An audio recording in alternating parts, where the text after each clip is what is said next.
Okay, good to know. All right, so it is noon, so I'll call to order the meeting for the EDA board. Brenda, if you can call roll. Here. Here. Here. Here. Here. Here. Thank you. So first thing on the list here, if we can get an approval of the regular meeting from 7/23/25. I'll move. Second. Hecht. Horken. All in favor? Aye. Aye. Any opposed? Same sign. All right, those are approved. If we can approve the special meeting for 9/20 or 9/3/25. Move. Moved by Heck. I'll second. Second by Penny. Stai. Sorry. All in favor? Aye. Any opposed? Same sign. All right, that's approved as well. Next, bills and communication. Review accounts payable for August 5th, August 19th, September 2nd, and September 16th. Does anybody have any questions? There's no vote required for this.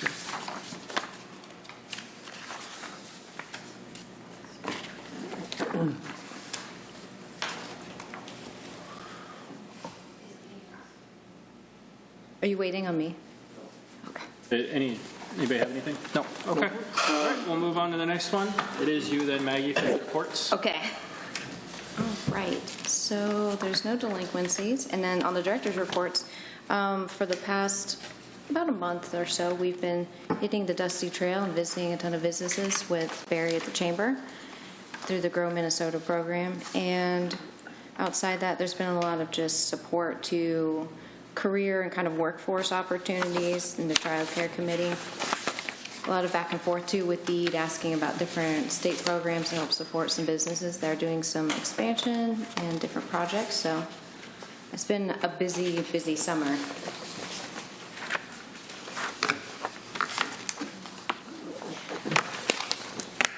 Okay. Next, we'll move into unfinished business. So we need to talk about the discretionary loan program. I'll give my report first. Oh, Financial reports. sorry, financial reports. Thank you. Too quickly. No, actually not much to report. When you were emailed July and August activity for each account, and then in the packet is just the cash balances for those accounts. And so if there's any questions on those, if not, it's with just normal monthly activity. Loans that we collected, like Maggie said, no delinquent loans. Yeah. Any question? Thank you. All right, before I skip too far, social media report. Okay. Probably sound like a broken record, but our page is doing really great. The content is really adding new followers. We have added, year-to-date, 66 new followers on Facebook. And on LinkedIn, we've added 53 new followers, which is really exciting. We are at total 910 followers on Facebook. That was as of, I think, last week. I want to say it's gone up since then a little bit, which is great because obviously the content we're putting out, people are enjoying. We had on our post from Monday 22 shares on it, so it's really making its way around the community, which is what we want, to get that exposure and just, recognition of the awesome businesses we have in town. Yep. All right, now we can go on to unfinished business. Discretionary loan program. Okay, so I spoke with our municipal attorney, and she said because we are not changing the business subsidy guidelines, we do not need to have public hearings for either of these. So that's great news and less work all around. We're just simply adding to what already exists. So the program will basically follow our existing policies that we set in place in October in 2024.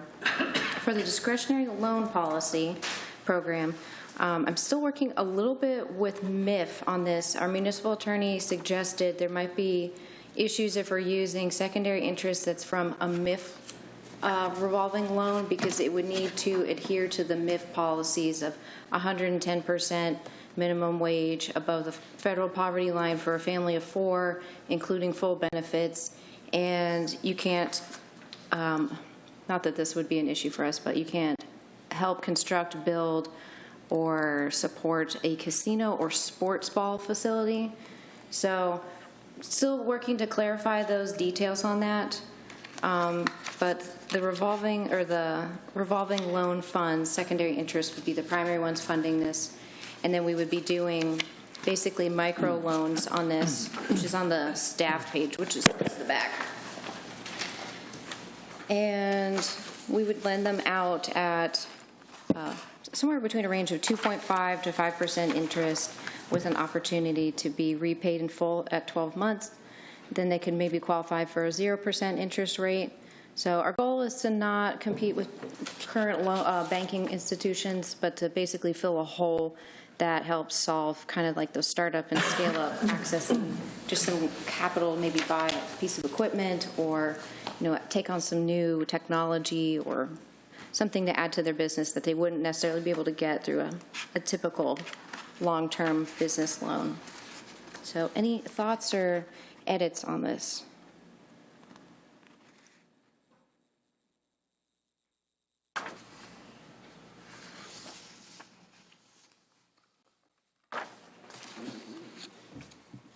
Are we looking for a motion to adopt this then? Is that the next step? Yeah. Okay, I'll move to adopt the, I just had one question. yeah, go ahead. When we talk about the application for this, is it any different than the other applications that we've had before? It's the same application, so I merged our paper one into Microsoft Forms, and then there's the option to check off, do you want border cities to be considered for that, the micro loan, the gap loan, so they can just use the same application. Sounds like you almost made it easier then. Yes. Okay. That's what I was just hoping that we didn't make it any harder. No more additional steps. Okay. Okay, with that, I'll move to approve the new adopted policy. I'll second. Can you do a roll call vote, please? Pokrzywinski. Yes. Black. Yes. Stai. Yes. Hecht. Yes. Horken. Yes. Helms. Yes. Motion carried. Thank you. All right, next item up, WSI credits used for BCEZ funds. So we tried to model this use of the Border Cities Enterprise Zone funds after how Moorhead, Minnesota uses theirs. They primarily use theirs just for workers' compensation credits. So we wanted to add this feature to help support kind of some of the businesses that may not be doing expansions or new builds, new construction, since we get 103 to 107,000-ish allocation about each year from the state as per the Minnesota statute. So the goal with this is to help kind of support those smaller businesses that may need to offset some of their workers' compensation expense, because ours, I believe, is a little more expensive on the side of the state line as opposed to North Dakota. So if you'll see on and I think this is the last item in your packet, parameter 1 is a kind of internal goal that the committee liked to try to go towards 149.9 of the funds to be used to help earmark towards this credit. However, since we don't get $149,000 every year, and we want to obviously support businesses that are maybe doing big expansion or big, attraction projects, we may not be able always to offer that 149.9. So internal goal, but the advertisement that we'll send out to the community is that with that compensation risk class to be considered with a max of $30,000 per business and up to 25% of the expense. So people will apply, and then the loan committee will review it. We'll look at the internal amount of funds that we have, decide if we can do some, all, or none, depending on how many people apply. And then it goes through a process where it goes through deed to be approved, and then deed will then send it to Department of Revenue to approve, and then after that they send out the tax credit form. I want to say in like January-ish, so then people can claim it on their annual tax bill. So do you think every October, say, at the application deadline period, we will just kind of set a budgetary number for that year? We could, or we that- could just review them as they come in. And Okay. we can always move that date up. The October is when they have to all be like submitted to deed. So we could use that as an internal deadline for ourselves and make it like, I don't know, May or something. When do we know our funding amount for the year? It comes in like mid-July. Okay.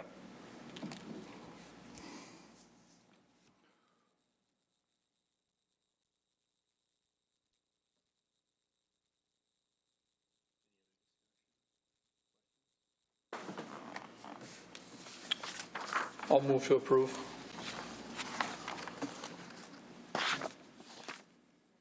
I'll second. Roll call vote, please. Pokrzywinski. Yes. Black. Yes. Stai. Yes. Grinde. Sorry. Hecht. Yes. Horken. Yes. Helms. Yes. Motion carried. Thank you. All right, moving on here to new business. So Lot 7 for an individual purchase. I don't know if you have anything to add to that. Yeah, so this is, and I need to make an edit to the executive summaries. I got more information after I made this write-up. So this is more of like a tip-off and awareness to the group. There was a request that came in for an individual buyer to purchase this Lot 7, which is our biggest lot. We had done like a demo design of having like 7 like duplexes on it with kind of a cul-de-sac setup. It was made into a PUD, so as a result, it does fall into our planned unit development process at the city, which, thanks to Reed, who let me know this. I did not know this today. But it goes through like a pre-application meeting, which they look at the concept plan. So I've already requested that they send over their concept plan for the site as of Monday, and then they'll meet with the planning and zoning staff. And then if it's good, then it'll go through planning commission, and then after that, if it's good with them, then the city council will look to review it to approve it. So this is more of just letting you guys know a unique request came through, and if there's any thoughts or feedback that I should try to relay to the real estate agent or the buyer.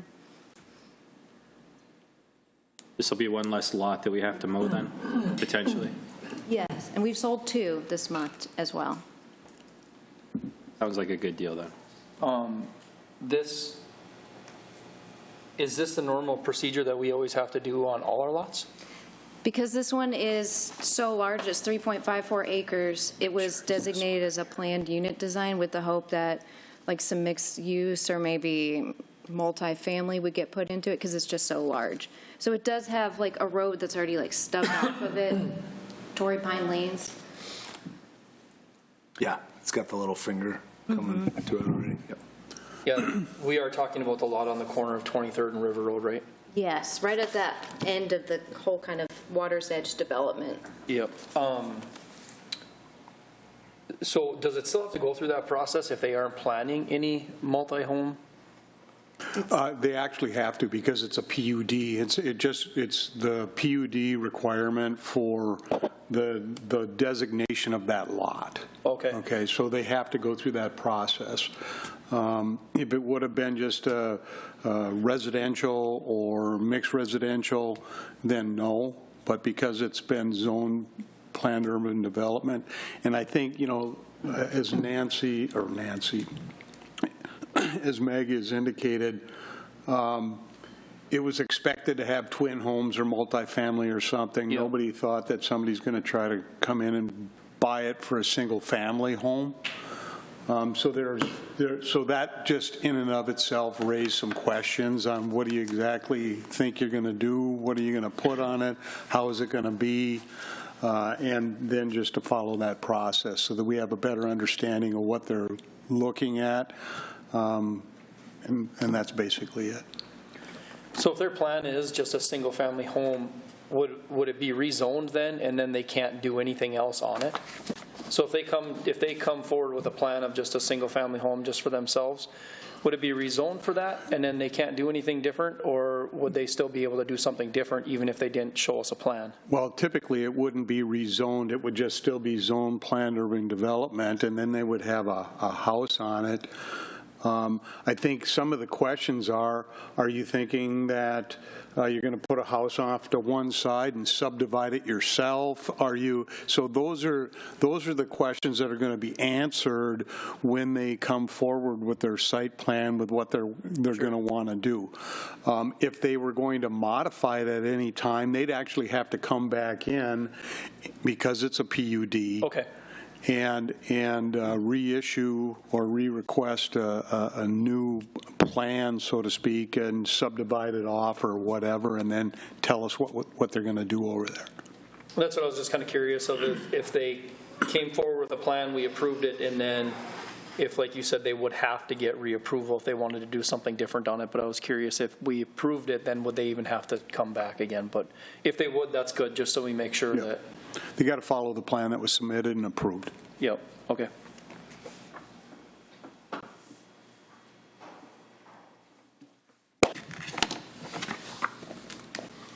So at this point in time, there's no vote that's required, correct? No vote, Just just. letting us know what's going on. Okay. All right, anybody else have anything on that?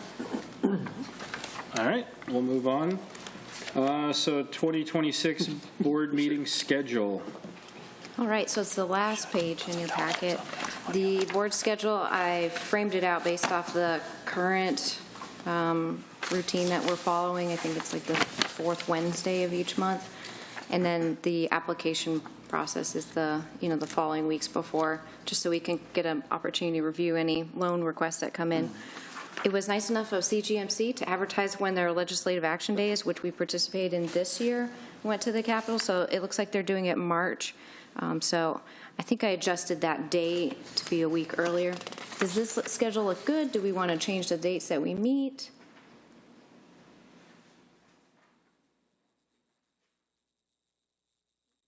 Looks good to me. Works for me. Okay. All right, let's go ahead and take a vote on that then. All right, all in favor? Do we need a motion on it?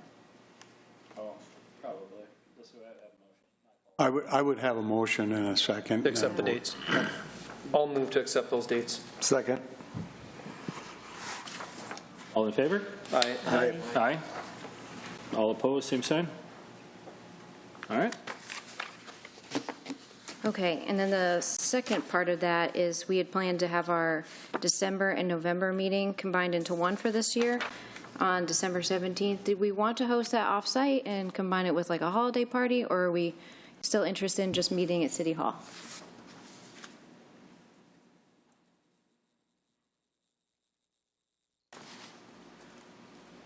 Doesn't matter to me. Patty, what time does Schreier open? Not till 3. I just thought that would have been fun. But if it was open, I'd invite you. I think it would be a good idea, like I thought, Spud Junior up north, something like that. If Okay. somebody was open, I think it would, yeah. We Okay, could that's- go out in the community. It wouldn't be a bad thing. Okay, I will look to reserve like a group room at a restaurant. Yep.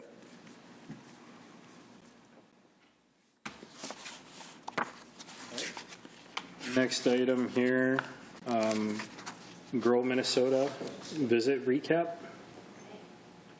We've visited 12 businesses this year, and City Council will get a much more like beautiful presentation with like a slideshow and kind of some more like fine-tuned details, but I figured these would be helpful to just see as a quick glance of like what the kind of sentiments are from the community. I think most importantly, none of them indicated any decrease in business performance last year, which I think is huge. Obviously, it's not representative of the entire community, but of the 12 that we visited that were large industries and large employers, that's, I feel like, a really great sign, given that there's been a lot of financial and political turmoil. It's hard to run a business. And interestingly, most of the businesses that did not have specialized employees said they had no problem finding staff, Some of them have wait lists. Some of them have people who are like 14 years old that are trying to already get jobs with them, which is exciting and great to see that there is an active and engaged workforce. On the flip side, though, some of the businesses that had more specialized roles, they're really struggling to find those candidates. And they've worked with staffing organizations, but they just can't seem to find qualified candidates. Or they run into some weird issues where, like, they'll hire somebody or they'll try to interview somebody and they just won't show up the next day. So I don't know if they're just too intimidated by the role or it's just not a good fit. Largely, the biggest issues, though, in terms of cost were the state mandates and labor. Just they're driving up a lot of people's bottom line expenses. And then insurance was very expensive, as well as supplies and materials. So a lot of those big overhead inputs that businesses utilize, which is frustrating. And the sentiments that businesses shared with me were that, like, they don't want to raise prices. That's not their goal. It's not done in an antagonistic way. It's just because the stuff that they're purchasing and the mandates from the state, all these kind of snowball into making it a more costly end product. So unfortunately, that's why prices are going up. But I did throw in there just a little bit of like shopping local and supporting local information, because we're also doing a supporting local campaign for the next 4 months or so on our social media and through the Herald, just to get people to, we're getting in the holiday season, instead of just, hitting up Amazon, which is so easy, like maybe you could find it locally in town and help support somebody who started a business and that's their dream, and, further it, maybe create some jobs that way. So there's some fun information in there about the impact of why shopping local and supporting entrepreneurs is in our packet. But any thoughts or questions?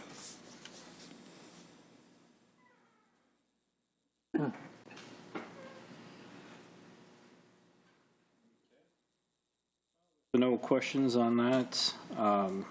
Next one here is developers feedback outreach. So as promised, I reached out to a couple developers that build homes and a real estate agent. Some of them we've worked with in the past, and I know the realtor through previous work. But these were the questions I sent over in our executive summary, is just to figure out how can we sell these Water's Edge lots better, because they've been sitting here for so long, and how do we get them onto the tax rolls and get people living in them and get people into our community, and then just kind of feel out interest in, if the Simplot land does become available to us, is there any interest in helping with that? I think it'd be good to kind of build these relationships and just kind of get communication flowing, so when the opportunities do appear, we can kind of spring into action. Just to elaborate on that a little bit, that chunk of land out on the golf course in between holes like 3 and 4 to the north, has that been anything that's been reached out to anybody to purchase for development? And the reason I ask is because we're getting really short on lots available, not only between what we have in inventory left, but for private developers that have lots available. I think this outlots A, B, and C or something to that effect. We did have one person in December. I talked with them maybe about 4 times between then and May. There was some interest. They were just an individual person looking to buy and maybe build some houses. They said they need to think about it, was the last thing, so to be determined. Okay. Infrastructure's an issue, Yeah. right there. Not particular spot. It is on the budget for Water and Light for 2027 to get some of that infrastructure out there. Oh, That would be good. that's great. That's in their budget. Again, that's only water and light infrastructure. Yeah, City side would be yep, still cost. yep. Trying to work towards that. Just think it's something that we should keep on our radar, just with, the new potato plant coming to town, and once Grand Sky really takes off, if people are going to be having to come to town to fill jobs and we don't have inventory to build houses, it's really going to handicap us of trying to get people on this side of the river. But like Ben said, I know there's some infrastructure issues that nobody's really going to want to buy it and have to put all that in too, but we don't want to be in the business of owning lots again either. Maybe I'll get some good feedback too from these developers. One has reached out and said, yes, they will answer my questions, which was inspiring. So I'll find out if maybe there's any interest in these outlots too.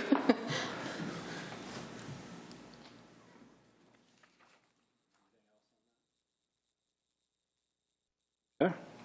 And then we sold 2 lots this month, right? Awesome. Next one here is support local marketing push, Q3 and Q4. Yes, so I foreshadowed this a little bit. We've gotten our Facebook ads approved. It was a tedious process. They've made it extra complicated on Facebook, but through that platform, it should advertise on Instagram, Messenger, and I think WhatsApp. So you might see different combinations of 4 images from around town that say support local, basically, and do shopping here and help our local businesses. So hopefully you'll see them. We put some funds behind it. And we are also doing some paid advertising in-color ads through the Exponent. And we tried to line those up so that they were kind of near times when there might be more population in the region. So between homecoming weekend coming up and Thanksgiving and Christmas. So you check in your Herald subscription to see those. But yeah, we're looking forward to hopefully people doing some more local shopping and support.